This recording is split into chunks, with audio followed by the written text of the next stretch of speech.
Assalamualaikum warahmatullahi wabarakatuh.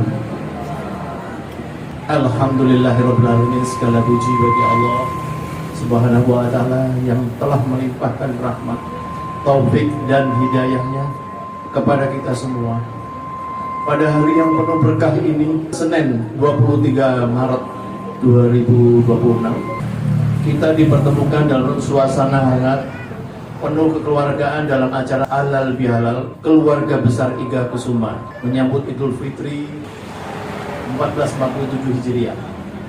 Salawat serta salam semoga senantiasa tercurah kepada junjungan kita Nabi Muhammad SAW beserta keluarga, sahabat dan seluruh umatnya hingga akhir zaman. Yang saya hormati para sesepuh dan bini sepuh keluarga besar Iga Kusuma, yang saya hormati tokoh-tokoh keluarga dan para tamu undangan yang berkenan hadir, serta hadirin hadirat yang saya muliakan. Saya Rudi Winarto, ayah saya Sumarion di Solo, usia 65 tahun, putra pertama dari 3 bersaudara laki-laki semua. Telah berkeluarga, 1 istri, 1 putri dan putra, 2 menantu, 1 cucu. Insya Allah April mendatang bertambah 1 cucu lagi. Amin ya rabbal alamin.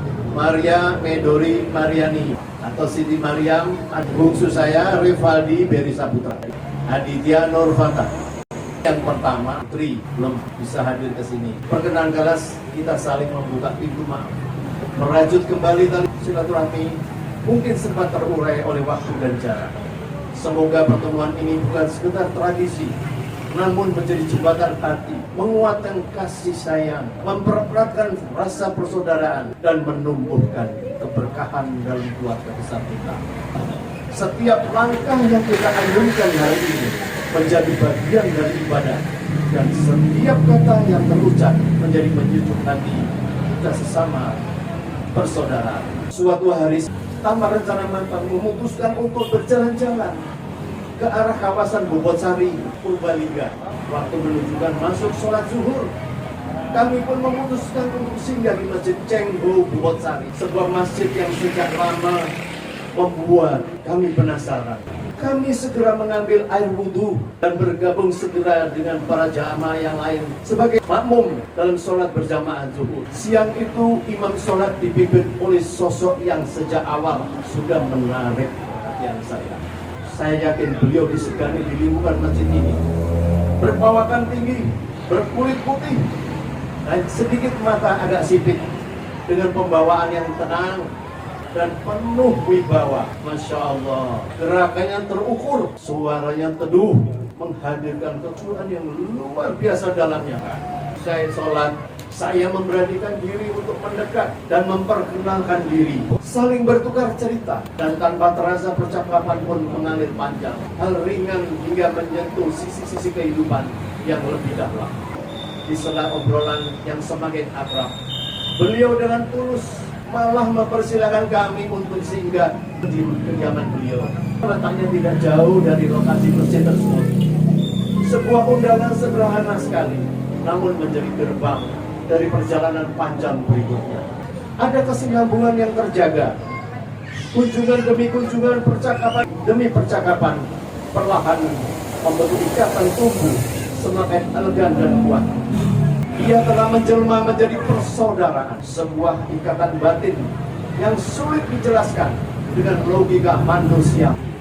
Sosok beliau, cara beliau berbicara, menasihati, bertutur kata, bersikap, cara pandang, perlahan menghadirkan kembali bayangan seorang figur yang lama hilang dari kehidupan saya. Beliau adalah sosok figur ayah kandung saya, Ayahanda Sumarion di Solo, yang telah dipanggil ke hadirat Allah Subhanahu wa taala sejak era 1969. Bukan sekedar kemiripan fisik, lebih dari itu ada rasa, ada aura, ada kehadiran yang seolah mengisi ruang kosong yang selama ini tak pernah benar-benar terisi. Saya terdiam, saya kagum, saya terharu. Di titik itu Hati saya seperti menemukan kembali sesuatu yang hilang, sebuah rasa yang selama ini hanya bisa dikenal. Kini hadir kembali dalam wujud yang berbeda. Bagi saya, beliau bukan sekedar sosok yang saya kenal. Beliau adalah jawaban atas kerinduan panjang yang selama ini ingin membeku tak pernah terucap. Perjalanan ini terus berlanjut, setahap demi setahap kami saling membuka diri. Tidak ada yang ditutupi, tidak ada yang dibuat-buat. Kami mulai saling memperkenalkan lingkaran keluarga masing-masing, tentang pasangan hidup, anak-anak, menantu, hingga cucu. Kami berbagi cerita tentang perjuangan hidup, harapan masa depan, serta cinta yang mengikat setiap anggota keluarga, menghadirkan ikatan yang tidak lahir dan darah, namun terasa lebih dalam dari itu semua. Dan saya yakin, percaya, insya Allah ini bukan kebetulan. Sebuah kisah tentang pertemuan, tentang kehilangan yang digantikan, tentang keluarga yang dipertemukan oleh kehendak Allah Subhanahu wa Ta'ala. Masya Allah. Demikian ilustrasi sekilas kisah takdir ini yang dapat saya sampaikan. Lebih kurangnya saya mohon maaf yang sebesar-besarnya.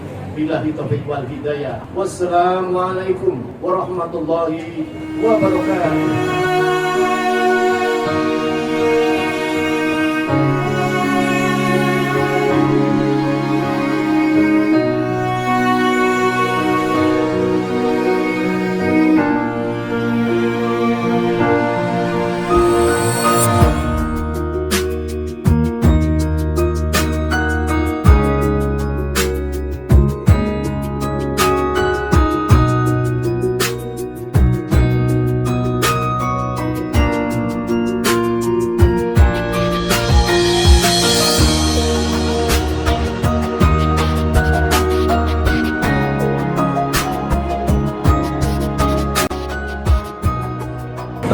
Bapak Ruju Wiharto, sebuah hubungan yang luar biasa antara kedua orang yang sudah seperti semua. Dan semoga hubungan ini terus berlanjut, saling mendoakan demi kebaikan dalam rumah. Acara selanjutnya yaitu penutup. Sekian dari saya, mohon maaf apabila ada salah kata. Wabillahi taufiq wal hidayah. Wassalamualaikum warahmatullahi wabarakatuh.